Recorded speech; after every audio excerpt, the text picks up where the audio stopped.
Bapa kami yang di surga, kembali pagi ini dengan sukacita kami bangun. Terima kasih buat napas kehidupan yang masih Kau berikan bagi kami hingga kami boleh menikmati kembali indahnya pagi ini. Kami bersyukur boleh memuji memuliakan nama-Mu. Terima kasih Tuhan, berikan hari ini kami kekuatan kesehatan untuk kami dimampukan melakukan semua aktivitas kami. Dan hari ini kembali pagi yang suci dan indah ini, kami mau membaca firman-Mu.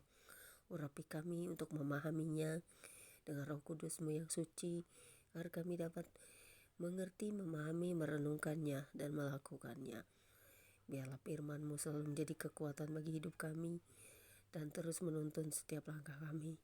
Terpujilah Engkau Bapa di dalam nama Putra-Mu Yesus Kristus yang menjadi Tuhan dan Juru Selamat kami.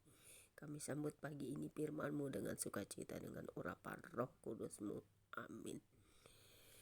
Pembacaan Alkitab kita pagi hari ini terambil dari kitab Roma pasal 2 ayat 1 hingga dengan ayat yang ke-16 ya. Pasal 2 ayat 1 hingga dengan 16 dengan perikop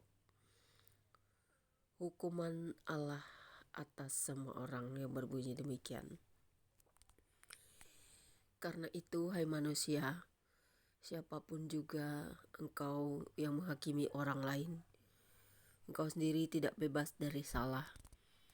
Sebab dalam menghakimi orang lain, engkau menghakimi dirimu sendiri, karena engkau yang menghakimi orang lain melakukan hal-hal yang sama.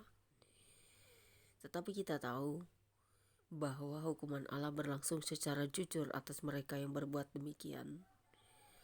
Dan engkau, hai manusia, engkau yang menghakimi mereka yang berbuat demikian, sedangkan engkau sendiri melakukannya juga.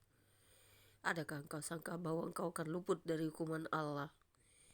Maukah engkau menanggung sepi kekayaan kemurahannya? Maukah engkau menganggap sepi kekayaan kemurahannya, kesabarannya, dan kelapangan hatinya? Tidakkah engkau tahu bahwa maksud kemurahan Allah ialah menuntun engkau kepada pertobatan? Tetapi oleh kekerasan hatimu yang tidak mau bertobat, engkau menimbun murka atas dirimu sendiri. Pada hari waktu mana murka dan hukuman Allah yang adil akan dinyatakan, Ia akan membalas setiap orang menurut perbuatannya, yaitu hidup kekal pada mereka yang dengan tekun berbuat baik, mencari kemuliaan, kehormatan, dan ketidakbinasaan. Tetapi murka dan geram kepada mereka yang mencari kepentingan sendiri, yang tidak taat kepada kebenaran, melainkan taat kepada kelaliman. Penderitaan dan kesesakan akan menimpa setiap orang yang hidup yang berbuat jahat, pertama-tama orang Yahudi dan juga orang Yunani. Tetapi kemuliaan, kehormatan, dan damai sejahtera akan diperoleh semua orang yang berbuat baik, pertama-tama orang Yahudi dan juga orang Yunani. Sebab Allah tidak memandang bulu, puji Tuhan. Sebab semua orang yang berdosa tanpa hukum Taurat akan binasa, tanpa hukum Taurat. Dan semua orang yang berdosa di bawah hukum Taurat akan dihakimi oleh hukum Taurat.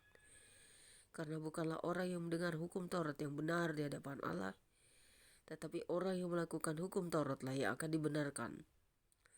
Apabila bangsa-bangsa lain yang tidak memiliki hukum Taurat oleh dorongan diri sendiri melakukan apa yang dituntut hukum Taurat, maka walaupun mereka tidak memiliki hukum Taurat, mereka menjadi hukum Taurat bagi diri mereka sendiri. Sebab dengan itu mereka menunjukkan bahwa isi hukum Taurat ada tertulis di dalam hati mereka, dan suara hati mereka turut bersaksi, dan pikiran mereka saling menuduh atau saling membela. Hal itu akan nampak pada hari bila mana Allah, sesuai dengan Injil yang kuberitakan, akan menghakimi segala sesuatu yang tersembunyi dalam hati manusia oleh Yesus Kristus. Oleh Kristus Yesus. Puji Tuhan saudara, pertobatan itu yang sangat dipentingkan. Di setiap pembacaan yang saya baca itu, kalau kita mau berkenan di hadapan Tuhan, kita harus bertobat. Karena pertobatan itu sangat dipentingkan, diperlukan untuk kita bisa masuk kerajaan Allah di muka bumi ini, supaya kita tidak dihukum, tidak binasa, Karena kita semuanya manusia, memang tidak ada yang tidak berdosa, tetapi kalau kita sudah semakin dewasa, kita harus mengerti akan dosa dan menjauhkan dosa-dosa itu sendiri dan bertobat, saudara. Karena kita nggak tahu kapan Tuhan panggil kita. Karena zaman sekarang ini baik muda, tua, kecil, besar, semuanya bisa dipanggil Tuhan. Oke, Tuhan Yesus berkati firman-Nya pagi ini. Semoga kita semua yang mengerti, memahami akan firman ini, supaya kita juga dapat menjadi pelaku-pelaku firman yang sejati, menjauhkan segala dosa-dosa yang selalu mengintip di depan kita. Amin.